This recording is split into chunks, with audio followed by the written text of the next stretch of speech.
Hi everyone, Jeremy Einbinder here for Democratizing the Media. This is a little bit of a late response, but Bill Maher this time went after the concept of socialism, presumably after thinking the young people were enamored with it a little too much. Now, to be fair, they probably were enamored with the concept they don't fully understand because judging by what most Bernie supporters are talking about, they don't quite get it.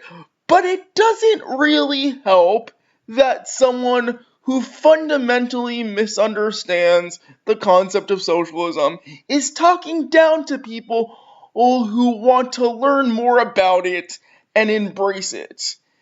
Maybe they'll see the light one day, but Mars analysis certainly isn't going to help. So once again, let's take a look at his new rules segment from a few weeks ago, and I will stop the tape every time he fucks up. And finally, new rule, everyone has to admit that even though Bernie Sanders didn't win the nomination, he's already won the future. Number one, the nomination hasn't been officially determined yet. The candidate currently leading for the Democratic nomination is under criminal investigation by the FBI and has not crossed the threshold and is only relying on the count of unpledged superdelegates to make the determination that she's won.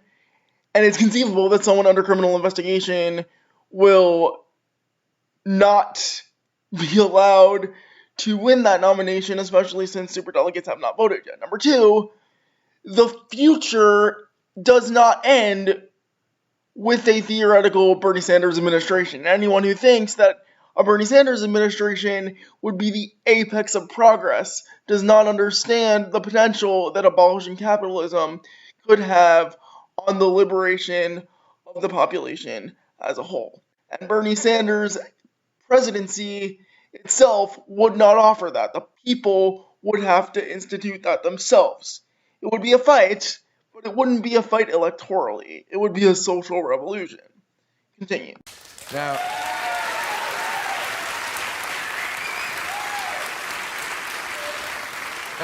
You have no idea how much I wish they were clapping for the liberation of the proletariat.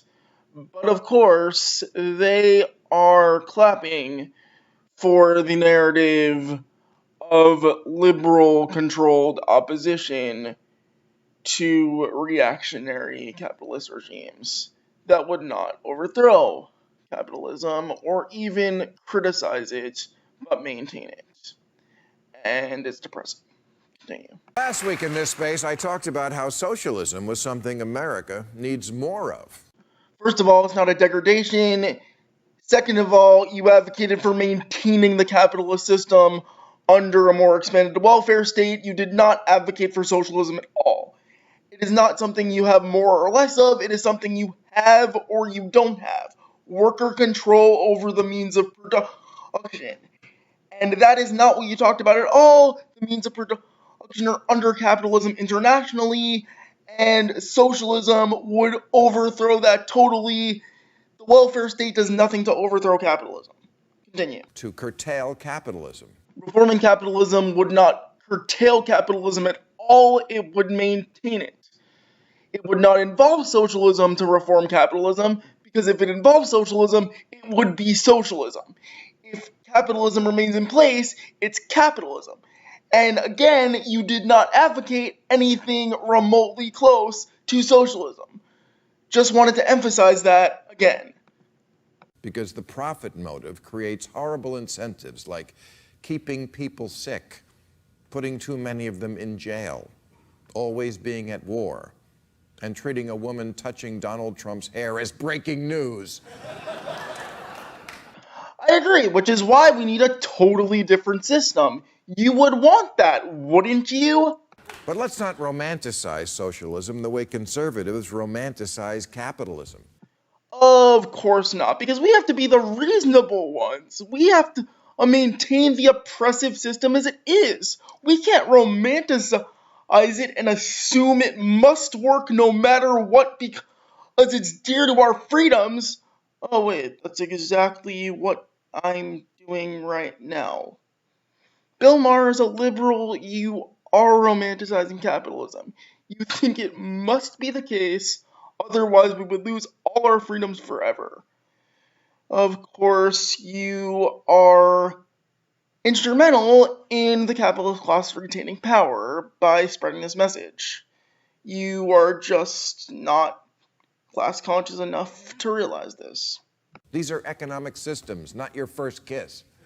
It's not like economic systems remain with you and impact society around you for your entire life, right? So if you say,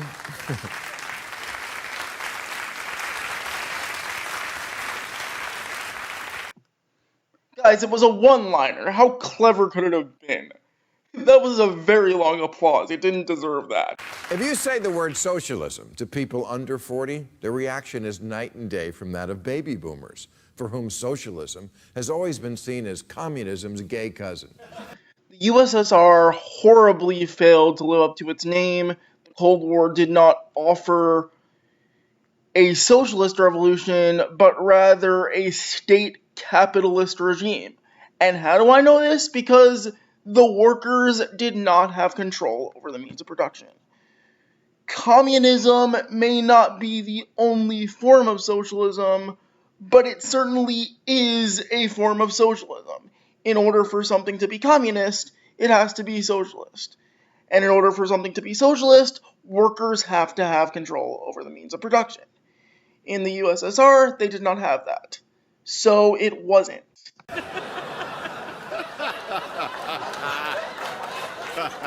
But for millennials, the word socialism doesn't conjure up images of Stalin and Castro.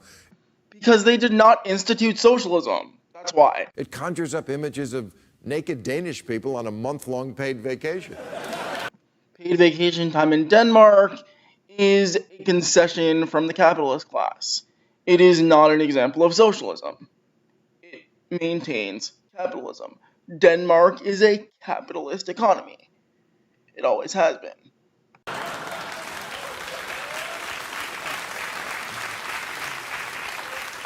Thanks. I hope you appreciate my constant fact-checking I'm doing for you. Your applause seems to signify that.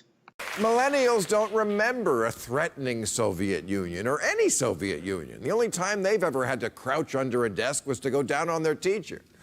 The Soviet Union did not usher in worker control over the means of production. Say that over and over again. It did not have socialism. It wasn't an example of socialism.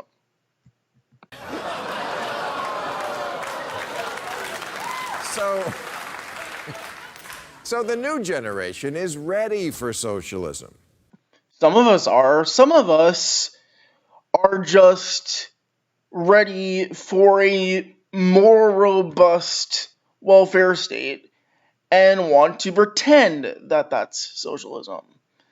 I hope we actually become ready for socialism as a generation soon. But apparently, with people thinking Bernie Sanders is the best we can do, we might not be ready for that quite yet. Problem is, they may be ready for a little too much socialism. No, the problem is that they may be ready for a different form of capitalism, but may be mistaken that that's a form of socialism. And again, it's not a degradation. It is not something you can have too much or too little of. A capitalist economy is a capitalist economy, no matter how regulated it is by the government. And a socialist economy is a socialist economy, whether it has a state, a regulated state, an unregulated state, or no state at all. A socialist economy is a socialist economy. And a regulated capitalist economy is not a socialist economy. Almost 2/3 of Sanders voters want free college and free universal health coverage for no more than an extra $1,000 in taxes, even though that's not really socialism. You're right, it's not. It's a component, in this case, of a regulated capitalist welfare state. Single-payer healthcare and universal college can exist in both a socialist and a capitalist economy. In the United States, it would exist in a capitalist economy right now. It would not be an example of socialism, so you're right, but not for the reason you think, because you're going to come to the wrong conclusion of what it is in 3, 2, 1. That's Santaism. Not a thing! Santaism is not a thing.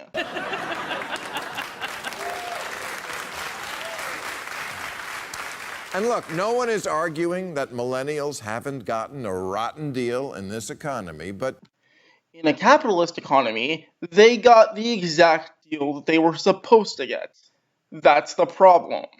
they've also gotten too used to getting shit for free. We, we've accepted that the new normal in America is people in their 20s and even 30s still on their parents' cell phone plans and Because capitalism. healthcare plans and Because capitalism. mom and dad still paying the car insurance, and almost a third of them are still living at home. Because capitalism. You want to keep going?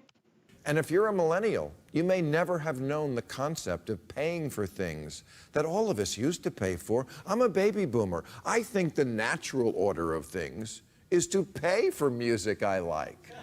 There are some subsections of the internet which function as a gift economy. Get over it. And in a capitalist macro society, this is sorely needed, because the music industry, for example, is corporately controlled. The artists do not control their content. This only further emphasizes why we need to democratize the media, all media.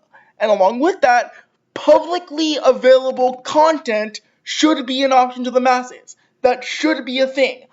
Pirating is one example of a way to circumvent the capitalist economy in a small way.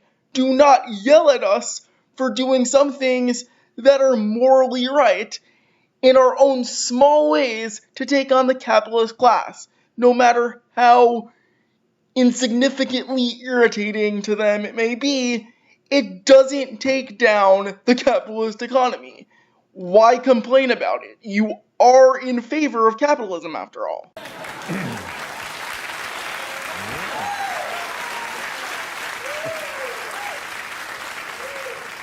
My rant was pretty epic, wasn't it? To do less than that doesn't make you a revolutionary. It makes you the person who goes to the bathroom when the check comes.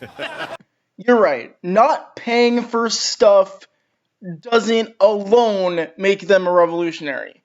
What would make them a revolutionary is arguing for workers to be in control of the things they create. That would make them a revolutionary. They're not a revolutionary now. Hopefully they will be when more people become class conscious. And it's not just music, pornography. Sex workers don't have control of their own porn, capitalists do. That's another problem of the capitalist economy. I was still in my prime masturbating years when porn became free, and I saw how it decimated a proud industry. No, it didn't. The industry is still being controlled as a capitalist mode of production. That once produced full-length features with plots and pubic hair. Most of which went to the capitalists, not the sex workers. And just like with musicians, the men and women of the adult industry who entertain and divert, and yes, release millions of Americans every day deserve to be paid for what they do. They deserve a lot more than living under capitalism. Despite being reasonably wealthy, artists and celebrities are still being paid under wage labor. They deserve to have ownership of what they do, not just get paid for it. They deserve to be the ones in control of the wealth they create.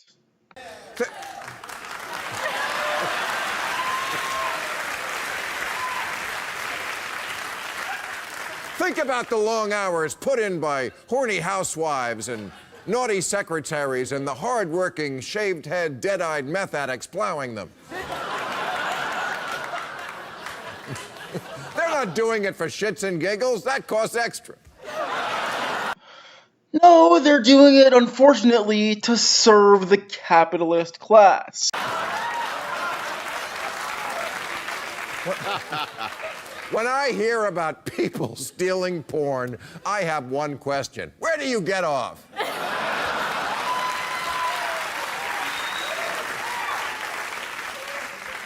Porn doesn't just happen, people. Locations must be scouted, sets must be built, wood must be maintained. Yes, and since the sex workers make that possible and the public consumes it, it should be freely available to them.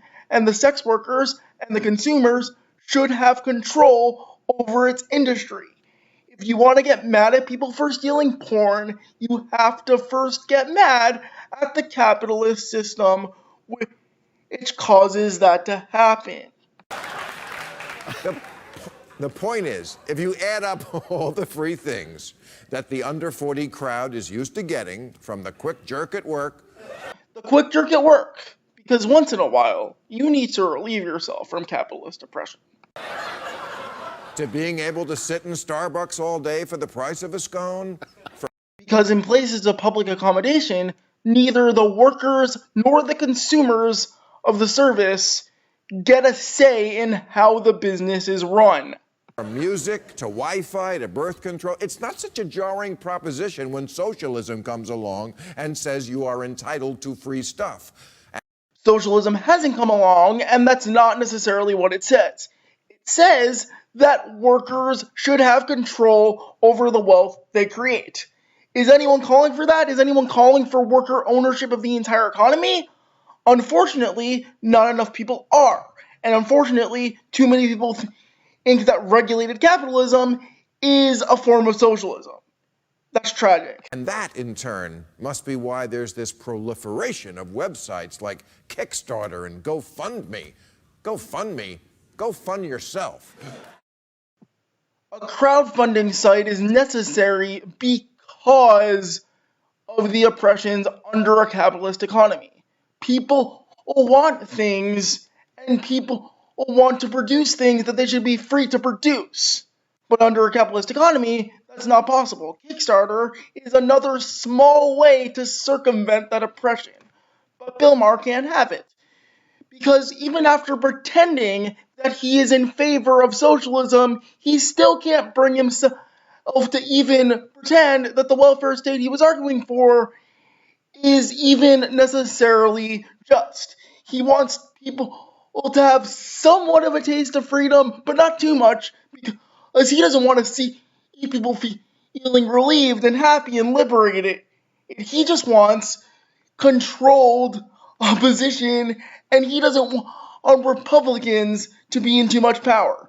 But liberals in power can be just as dangerous, because they can make people think, like Bill Maher thinks, that what he's arguing for there is the best we can possibly do, and that free stuff is all socialism boils down to. That's not it. Socialism is economic democracy, and you can't have a political democracy in full without economic democracy. And when you argue for capitalism and you pretend you're not, you only further damage the narrative and control the public to think in such a way that socialism, as it really is not possible. And when you talk down to them, when you try to make it seem like they're asking for too much, when what you say they're asking for is not even close to what socialism is.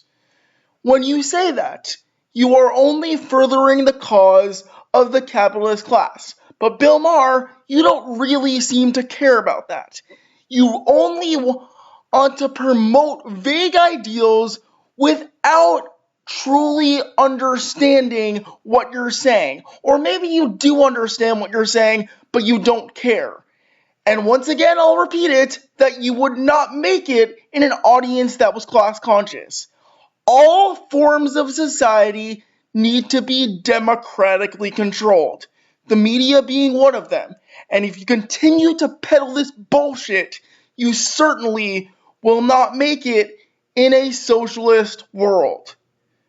I'm Jeremy Einbinder for Democratize the Media, fighting for a media where the creators are in control. It better be our turn soon. We better have a shot soon. We better take bullshit like this on directly, because it's our only chance. We have to fight for the control of the things that we create, including the media, including HBO, including YouTube. Google, I'm looking at you. We are not in control of the content we create. This video, no matter how well it does, or no matter how well any video does, most of it will go back to you. We can't stay like that. We need to take control. Democratize the media.